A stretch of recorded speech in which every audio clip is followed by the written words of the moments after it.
What to do before, during, after an earthquake? Before. Step 1. Prepared an emergency kit.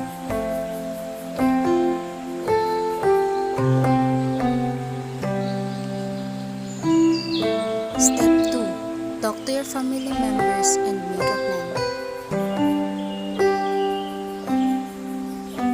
Step 3. Watch or listen to the news.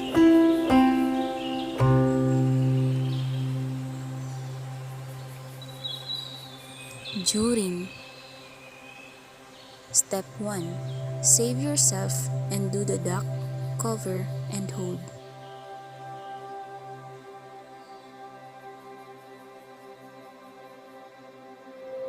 Step 2. Stay calm and stand in a doorway or crawl under the furniture like desk or a table.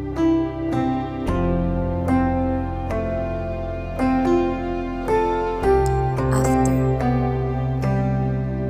Step 1. Be prepared for aftershocks.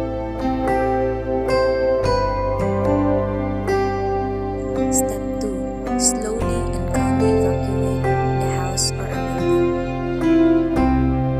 Step 3. Gather and assembly at the designated points clear from all tall structure such as building.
Earthquake teach us two things.